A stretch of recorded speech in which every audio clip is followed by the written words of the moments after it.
Il est jeune, il est courageux, il inspire toute une génération.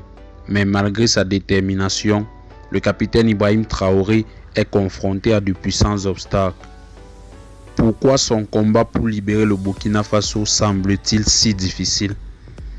Quels sont les véritables freins à son évolution? C'est ce que nous allons découvrir dans cette vidéo. Et si vous croyez comme nous qu'il est temps d'ouvrir les yeux sur les enjeux réels en Afrique, abonnez-vous tout de suite à cette chaîne. Ici on dit la vérité sans filtre pour réveiller les consciences. C'est parti. Ibrahim Traoré n'est pas arrivé au pouvoir sur un terrain vierge.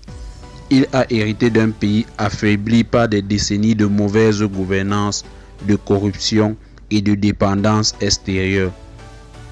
Les institutions sont fragiles et le système qu'il veut changer résiste de toutes ses forces. Même si le peuple est prêt au changement, une partie de l'élite locale continue de saboter discrètement les efforts de rupture. Le plus grand défi du capitaine Ibrahim Traoré, c'est la guerre contre les groupes armés.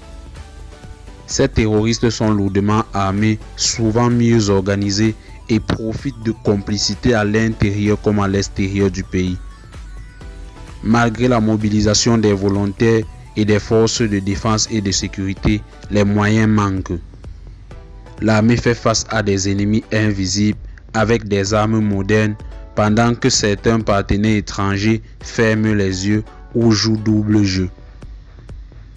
Depuis que le Burkina Faso a pris ses distances avec la France et ses anciens partenaires occidentaux, le pays subit une forme d'isolement diplomatique. Moins d'aide, plus de critiques dans les médias et des pressions voilées. Le choix de coopérer avec la Russie, le Mali et le Niger a aussi ses limites. Il faut reconstruire une diplomatie indépendante dans un monde de plus en plus polarisé. Pas de révolution sans stabilité économique, mais aujourd'hui, les prix montent, les entreprises souffrent et les jeunes manquent d'opportunités. Le capitaine veut une souveraineté économique, mais cela prend du temps, surtout quand on dépend encore des importations.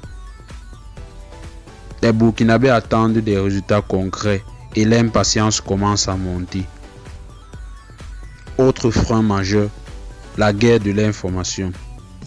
Certains médias influencés de l'extérieur déforment les actions du gouvernement. Sur les réseaux sociaux, les intox et les campagnes de dénigrement polluent. Et à l'intérieur même du pays, certaines voix divisent plutôt que de rassembler. Le capitaine doit gérer les critiques, les jalousies et parfois les trahisons, même au sein de ses soutiens. Ibrahim Traoré n'a pas peur, mais il ne peut pas tout faire seul. Son combat est aussi le nôtre. Si le peuple ne reste pas vigilant, s'il ne soutient pas sincèrement ses propres leaders, alors ce sont les ennemis du changement qui gagneront. Pour que le Burkina Faso se relève, il faudra du courage, de la patience, mais surtout de l'unité. Si vous avez aimé cette analyse, n'oubliez pas de liker, commenter et surtout vous abonner pour ne rien manquer des prochaines vidéos. Ensemble, faisons entendre la voix du peuple africain.